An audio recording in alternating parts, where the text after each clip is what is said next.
దశావతారాల్లో 7వ అవతారంగా రావణ సంహారార్థమై శ్రీరాముడు వసంత ఋతువులో చైత్రశుద్ధ నవమి నాడు 5 గ్రహాలు ఉచ్చస్థితిలో ఉన్న కాలమందు పునర్వసు నక్షత్రం కర్కాటక లగ్నంలో పగటిపూట అభిజిత్ ముహూర్తంలో జన్మించారు.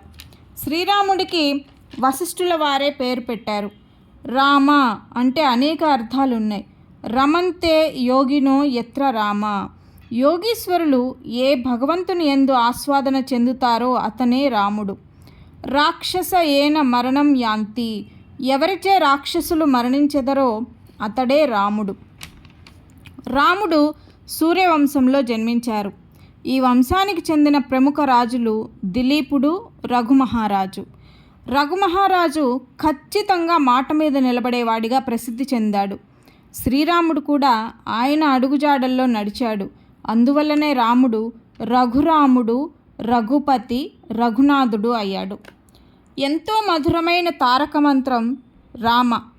ఇది ఉచ్చరించేటప్పుడు రా అనగానే మన నోరు తెరుచుకొని మన లోపల పాపాలన్నీ బయటకు వచ్చి ఆ రామనామ అగ్నిజ్వాలలో పడి దహించుకుపోతాయట.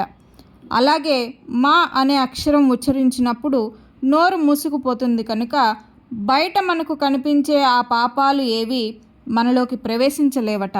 అందువల్ల మానవులకు రామనామస్మరణ మిక్కిలి జ్ఞానాన్ని, జన్మరాహిత్యాన్ని కలిగిస్తుంది. శ్రీరామ రామ రామేతి రమే రామే మనోరమే సహస్రనామ తత్తుల్యం రామనామవరాననే. ఈ ఒక్క శ్లోకం 3 సార్లు చదివితే విష్ణు సహస్రనామ పారాయణ ఫలితమే కాకుండా శివ సహస్రనామ పారాయణ ఫలితం కూడా లభిస్తుంది. ఇది స్వయంగా పరమశివుడే పార్వతీదేవితో చెప్పిన మాట. ఎవరైతే కాశీనగరంలో జీవిస్తూ అక్కడే మరణిస్తారో వారి మరణ సమయంలో ఆ భక్తవ శంకరుడే ఈ తారక మంత్రాన్ని వారి కుడి చెవిలో చెప్పి వారికి సద్గతి కలిగిస్తారని భక్తుల నమ్మకం. గుహుడు, శబరి, హనుమంతుడు, సుగ్రీవుడు, విభీషణుడు ఇలా ఎంతోమంది రాముని నమ్మి చెడిన వారు లేరు. మనము రాముని నమ్మి ఆయన నామస్మరణతో తగు ఫలితాన్ని పొందుదాం. జై శ్రీరామ్.